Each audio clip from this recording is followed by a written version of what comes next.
So earlier this year, I turned 47. I love getting older. Every year is better than the last. My perspective, the insight that I have, the understanding of myself, others, the world around me, all seem to kind of come into greater focus with each passing year.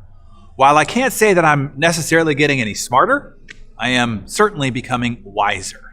I think it was Socrates who said, the only true wisdom is knowing you know nothing. I think that pretty much sums it up. Now, some men and women, but this discussion that we're having here today is focused on what it is to be a man. Some in this middle age stage suffer what has been called a midlife crisis. This can be a difficult stage for many men. According to Carl Jung, it is the final death of the fantasy and the delusion of the youth phase. You see, in the youth phase, we are mostly unconscious or conscious only of our ego. Our consciousness is smaller, it's narrower, and mostly egotistical. We are pretty much preoccupied with our looks, how people react to us, how that makes us feel. We're in perpetual pursuit for pleasure or power to feed this ego in the attempt to make ourselves feel better. In the youth phase, we're also idealistic in our perspective. We have exaggerated expectations, unjustified optimism, and an underestimation of difficulties. But middle age clears the smoke before the mirrors, and you are left staring at the hard, stark reality. When men enter this transition into middle age, many fight it. Death of the youth phase is horrifying to the ego, and they try to double back into the youth fantasy. Hence the buying of flashy sports cars, clothes only their teenage or 20-something kids should be wearing, and maybe even a bit of rebellious or bad behavior. These are all desperate attempts to recapture or to grasp onto their bygone era. If you step back from it, it is a bit ridiculous looking. I mean, it's like a high school age kid trying to get back into the 5th grade and then dressing and acting like one as well. But it doesn't have to be that way. I see the transition as a transformation, not a midlife crisis, but a midlife renaissance, as it should be. The word renaissance means rebirth. In Europe, you know that it marked the transition from medieval to modern times. In men, this rebirth marks the transformation from the medieval era of the youth phase, the self-absorbed, ego-centered, narrow conscious, focused on continually comparing ourselves to everyone else, trying to get more than everyone else, trying to defeat everyone else, all in order to feel better about ourselves. Well, we go from that to a renaissance, a rebirth, an awakening, an explosion of personal insight, human perspective, and worldly understanding. The Renaissance should ignite a new pursuit, this one towards real greatness, not just success in the eyes of the ego, but significance in the eyes of the soul. This is why I believe this to be the greatest era of life, at least that I know of thus far. I have to tell you, it makes me even more excited about the old age stage, or what Carl Jung calls the spirit stage, a stage most never actually achieve regardless of age. This is the stage characterized by a sense of getting out of your own mind.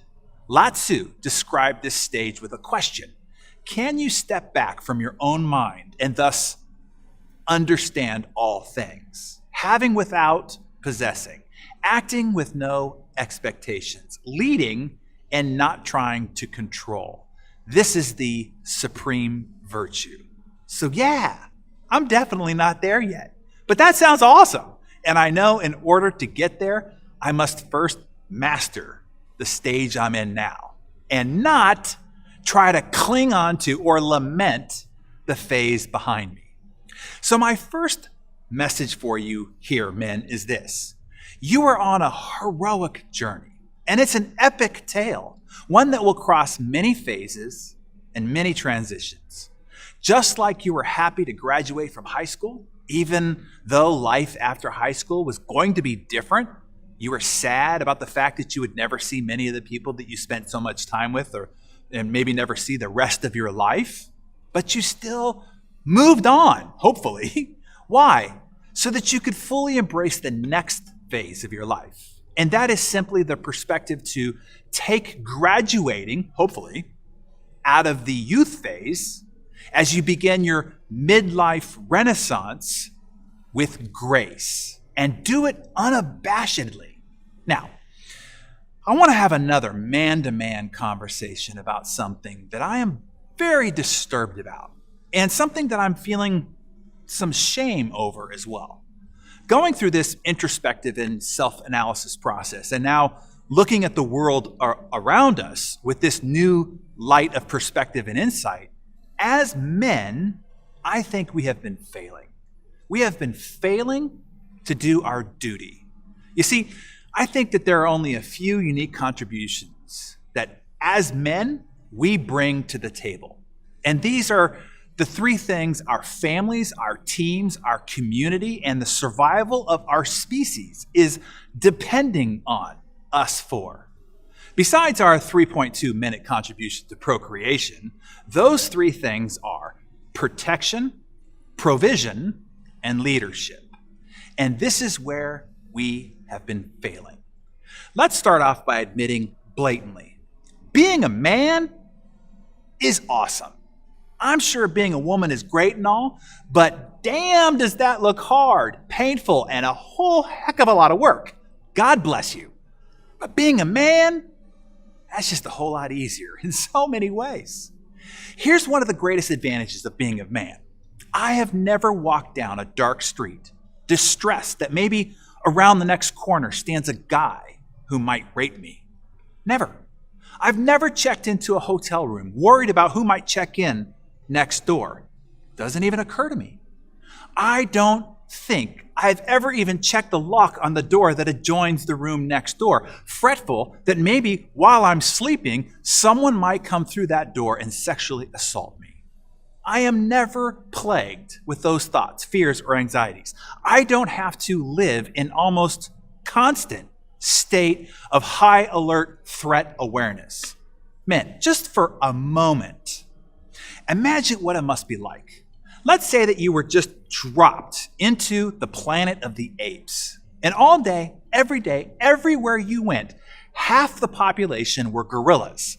Most of them nice, some even cuddly. But gorillas have a ravenous appetite, and they are a lot stronger than you. One swipe of their ape hand, and you will be dominated. There is little to nothing that you can do if that gorilla, any gorilla, at any time, just decides to have its way with you. And you have to walk among them all day, every day, never knowing which one or when one of them might take advantage of you. That is what it must be like to be a woman living among men. And I've never really thought about it until recently, until the stories that have come to light in movements like the Me Too and others. These stories have absolutely sickened me. They have made me angry and disappointed. Not just the predatory men who took advantage of their power or position. I'm talking mostly angry and disappointed in the rest of us. All the men who know, see, and do nothing. In the repugnant Weinstein situation, I just want you to think about it for a second. There were thousands of men at the scene of those crimes. Thousands who knew, witnessed, even co-conspired, or were simply complicit to those crimes and did nothing.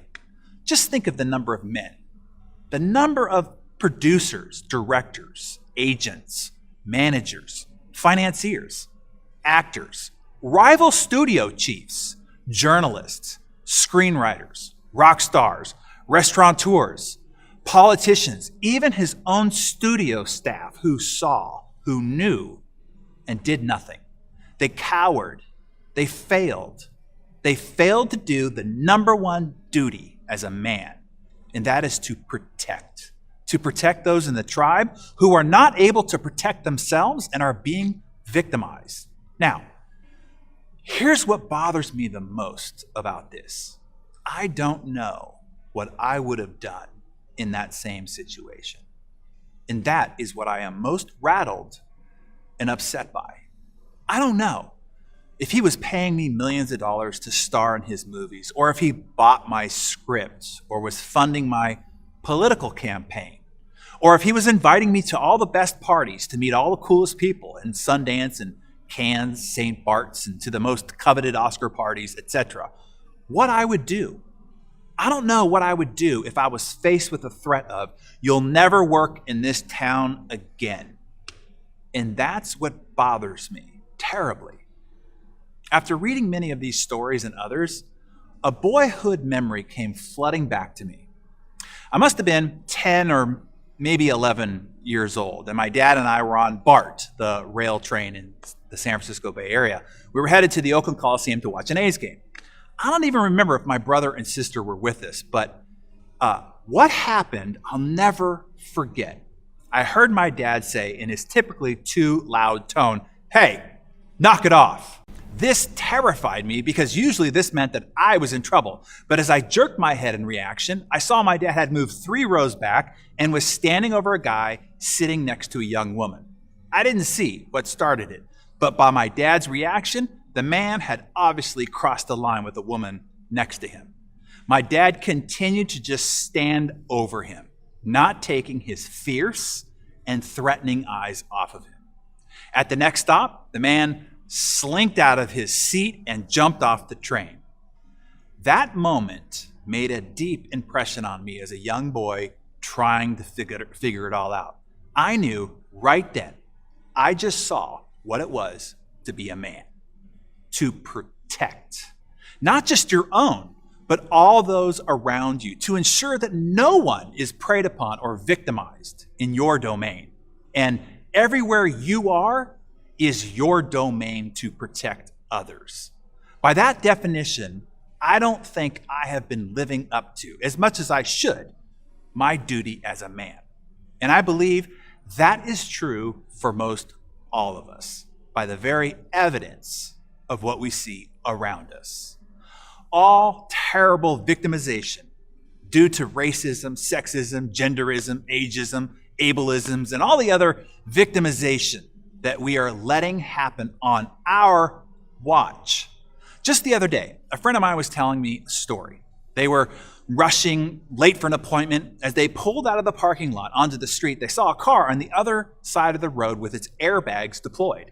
Inside the car, they could see an older lady by herself, visibly upset and frustrated, fiddling with her phone anxiously. My friend pulled the car over to the curb, crossed 6 lanes of traffic to get to her. After consoling her, getting her phone on, then asked her who she was trying to call. She says she didn't know who to call, but when the phone turned on, the only number that was in it was her son's. The one smart enough to put a phone in her car, but not smart enough to teach her how to use it. They called him. The son, come to find out, lived 2 states away, but he had her AAA membership and called for a tow truck right away. My friend, seeing that the lady was still scared and upset, waited the 8 minutes until the tow truck arrived. The whole ordeal took less than 12 minutes, and my friend was still able to arrive to their appointment on time. Now, what affected me about this story was this. I don't know if I would have done the same. Now, I'm a nice, helpful guy, but I'm not sure I would have even seen the circumstance. I worry I would have been too self-absorbed in my own thoughts, my own problems, and being too myopic about my own agenda to even see the helpless woman in need. And I worry that even if I had seen it, that I might have quickly rationalized myself out of it by convincing myself that I was too busy, or persuading myself that someone must already be on the way, or that certainly somebody else will stop and help. That is what I am upset about. That in that situation, I think I might have failed to be a man. What's worse is, this friend that I just told you about is a woman. Now, don't get me wrong. We all should be on alert to help those who need help. But damn it, this is our damn duty. I think all the men who drove by that scene that day and did nothing. They simply thought, oh, that sucks. Well, just kept on driving. Or, but, I'm late for an appointment. Or didn't even see it. Didn't even have their mandar on at all. That's man radar, by the way. And I don't want to hear the BS equality argument or excuse either. Look, men, and also any women who might be watching, we are different. Deal with it. Men and women are bred different. We are designed for different purposes. Men have a different role to provide. Science shows our differences very overtly and plainly. The key is different, not better, worse, but different. It is these differences are how we have survived and expanded as a species. A man's role is, and has always been, protector. Since the beginning of time, a wolf, a snake, a warring tribe threatened the clan, a man was sent out to fight it off. There's a bump in the night, who should check it out? The damn man is who. That is protector. That means we will always do everything in our power to protect something near us. Not just women, even a guy smaller than us who is being threatened. Let me put it bluntly. The evidence of a man's role, duty, and responsibility as protector is rooted firmly in anatomy, biology, and physiology. Men in general have been bred to have greater physical strength than women. And in maintaining and growing a population, semen is much less valuable than a womb. That's just a fact. Hence, being both stronger and more expendable, men have, since the beginning of time, been given society's dirtiest and most dangerous jobs. From being called to the battlefield in every era, to men putting women on and children on the Titanic lifeboats while they went down with the ship, to men covering their girlfriends' bodies during the Aurora movie theater shooting, manhood all around the world in every tribe of Homo sapiens has always meant a willingness, even a compulsion, to sacrifice one's own life for the protection of others. Just like a German short-haired pointer are bred to retrieve ducks from the wetlands shot by hunters, men have been bred to protect the clan, to fight if necessary, and to defend those who cannot defend themselves. That is our role. We are genetically programmed for this responsibility. But by the evidence of the world around us, we are not doing our job. And don't get lost or overwhelmed by the world. Doing so is a way of excusing ourselves from not participating. The "what can I do anyway" whine of the weenie. I'm talking about your world, the world right around you, all the people in every space that you occupy, the people in the grocery store when you're walking down the aisle, the people in the shopping mall as you stride through, the people on the soccer field while you're standing by on the sidelines, the people on the beach while you're lying near, the people in the parking lot as you get out of your car, the people in the movie theater as you sit there anonymously in the dark, and most certainly those people in the conference room you're seated in, the pew at church you're kneeling in, and the front door to the household you are supposed to be head protector of. And not just protecting people from physical harm, but all harm, mental and emotional. Another analysis of my own experiences has brought this shame to surface. In one of the elite CEO groups that I led a few years back, there were a few guys in one of the groups, and these few guys would be considered a few of the most successful and revered, thus tribally dominant men in the group. Those few guys perpetually made fun of another single member because of his accent and because they sensed his uncomfortableness and his weakness. You see, guys can be mean like that. This other member was already insecure as a person and by contrast to the success of others that were in the room. And of course, because he was uncomfortable in the fact that English wasn't his first language, and these guys preyed on that, made fun of it and him. Now look, I know guys kid each other. We like it. It's actually an odd way that we bond with each other. It can be like two guys happily sparring with each other. It's sport. It's fun. But it's only sparring, bonding, and fun if the other person is in on it, enjoys it, and is having fun back. This guy was not, clearly. And for good reason. It wasn't fun to him. It was just cruel. I did say something, but meekly, like, hey, come on, guys. He's actually a really good guy. Don't pick on him. But it obviously didn't work as it continued. In other words, I failed. I failed to be a man. I failed to do what I am bred to do. That person was being disparaged and belittled, abused and bullied. And I knew it. Everyone knew it. I knew he was being hurt by it too. I knew it was demoralizing him. I didn't like it, but I didn't stop it. And I had the power to do so, but didn't. I should have said firmly, hey, knock it off. So yeah, I'm sorry. Sorry and ashamed. Because in the end, I was complicit, thus responsible, and just as guilty. I failed to do my duty as a man. Now, let me pause for a second. It's important to recognize that men are not the only type of people who can be abusive. Abuse can be perpetuated by a person of any gender. However, it is also important to recognize the social power men have with other males to prevent and to stand up against abuse or bullying of any sort. And that is what has not been happening. Enough. Men, we have to man the heck up. You are confronted by similar situations like I described all the time. It's all around us, constantly. We have to start stepping up. As Edmund Burke put it, the only thing necessary for the triumph of evil is for good men to do nothing. Yeah. It's freaking awesome to be a man. Embrace it. Appreciate it. It's a privilege. But with that privilege comes responsibility to protect and defend those less strong around you, men.